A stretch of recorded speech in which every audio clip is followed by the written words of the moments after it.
picking something, you should eat it with your family. So there was not much of a difference in terms of possession. But once they started farming, you can store your harvest. You can even store your meat because your cattle, they are alive, and you can move them around. So you don't need a refrigerator. You can just keep yours. So there is a difference between people who have more resources in their possession and who have less. So there was this market coming up because when you are hunters and gatherers, all of your job description is more or less same. You are just trying to get food to eat, all of you. But when you start farming, let's say you have 100 people, only 10 people can do farming and feed all of you. What do the rest 90 people do? They can do various things, like they can make a dress, they can make shoes, or whatever they like. So there are more variety of jobs, and they need a market. Especially in Europe, they went through industrial revolution, and production became even more effective.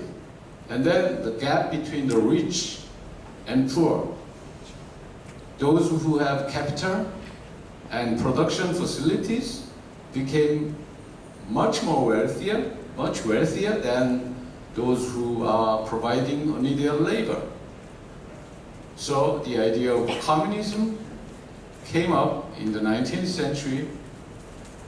The communism didn't succeed, but a lot of other countries, capitalist countries, also picked up some good ideas from communism. That nowadays, most countries, most free democracy, market economy countries have what is called social welfare and what is called redistribution of wealth, mostly through taxation.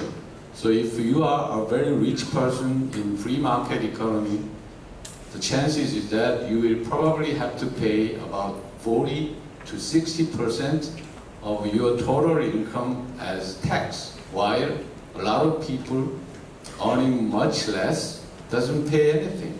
In Korea, about 30% of people who are on the salary don't pay any income tax. But top earners pay about half of their income as tax. It sounds a little unfair, but actually it's fair because it is a way of redressing the failure of market, failure of capitalism. In this age of globalization, the gap between the rich and poor is growing despite government's efforts for redistribution of wealth through taxation, because at the global level there is no world government.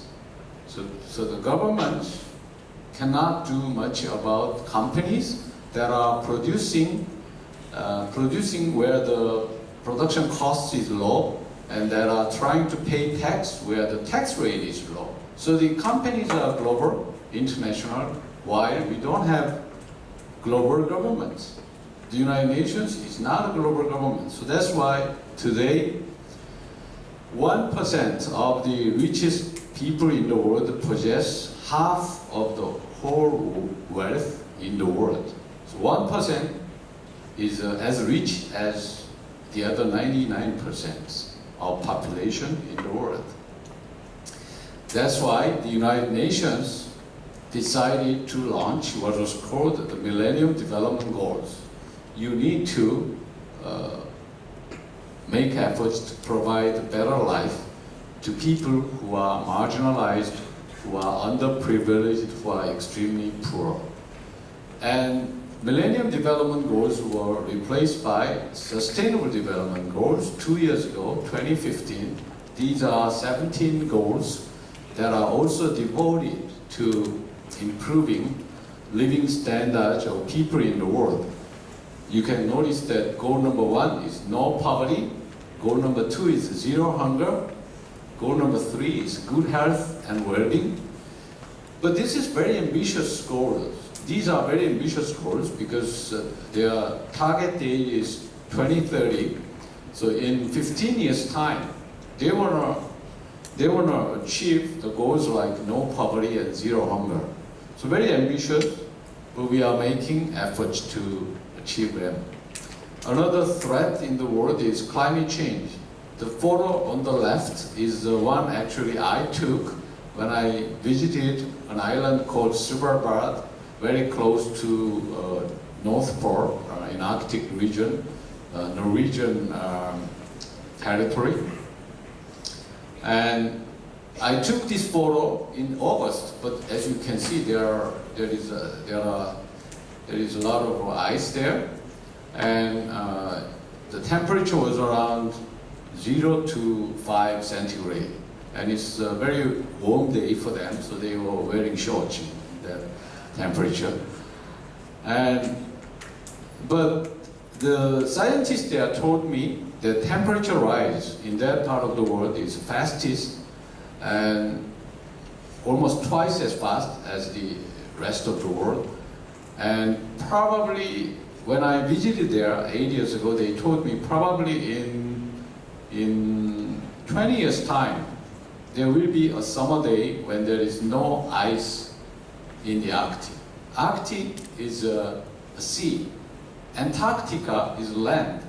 But Arctic is a sea. But still we have guys like this, polar bear, because even though it's a sea, it's always covered with ice. Big chunk of ice. It never, they are never free of ice, even in summer. But because of global warming, the scientists are now saying that in 20 years' time, there will be a summer day when there is no ice in it. But that was prediction 8 years ago. Today's prediction is that probably in 10 years' time, there will be a day when there is no ice in summer. If there is no ice in summer, what do these polar bears do? So that's why he looks so gloomy, you know. He has to live on the rocks. If polar bear live on the rocks, he cannot hunt. He can hunt because he is white in color, and other animals don't notice when he, approaches. So that's why he looks so gloomy. There is what is called the Paris Agreement, adopted in December. This, even if all of us, all the countries implement this agreement faithfully, some scientists think that we cannot stop temperature rise below 2 degrees centigrade. 2 degrees centigrade from in the pre-industrial age. If there is a 3 degree temperature rise from the pre-industrial days, then we will not be able to recover the environment. All of us will be slowly dying because the earth will not be recoverable. So we have to keep it below 2, but we already have 1.3 degrees or something like that. So it's very close. So some scientists think even if all of us implement Paris Agreement as faithfully as possible, we will probably not be able to stop temperature rise below 2, which is very pessimistic prospect. But some leaders of some country think that climate change is all hoax and we don't have to implement it. The third problem we have in the world is that many of us do not live with human dignity. Human rights is a social concept, meaning human rights violations take place only between people, among people. If you are Robinson Crusoe living on a desert island, nobody will violate your human rights. If a lion tries to eat you, is he violating your human rights? Probably not. Lions also have to live. So human rights violations only take place in society when you are with other human beings. Human rights violations can take place at home, at school, but the most serious cases of violations usually are committed by government, state, because state government is the most powerful institution humans have ever created. If your children don't behave, you can cut their allowance, you can house them, you can do whatever you like, but you cannot jail your children. You cannot execute your children. Then you will go to prison. The only human institution that can do is state. If you don't abide by what states are telling you, you will be jailed, you will be even executed. So that's why states are the most powerful organs we have ever created. That's why most serious human rights violations are committed by states. The Nazi Germany arrested and killed 6 million Jews only because they are Jews, only because they are Jewish. In Cambodia, 1.5 million people died under Khmer Rouge, and they still keep these skeletons if you visit the country. So all these violences, human rights violations, were committed by states. The first Article 1 of Universal Declaration of Human Rights in 1948 says, all human beings are born free and equal in dignity and rights. Now we take this as granted, but if you think about it, it's really revolutionary concept when such a concept first came up, let's say 400 years ago. Because those days, if you are born to a king, then you are a prince or princess. If you are born to a slave, you are also a slave. How come all human beings are born free and equal in dignity and right? Who said that? Is it in the Bible? Who said this? Nobody said this. It's an ideology. The way I see it, it's an ideology. What is an ideology? Ideology is ideas about how this society should be run.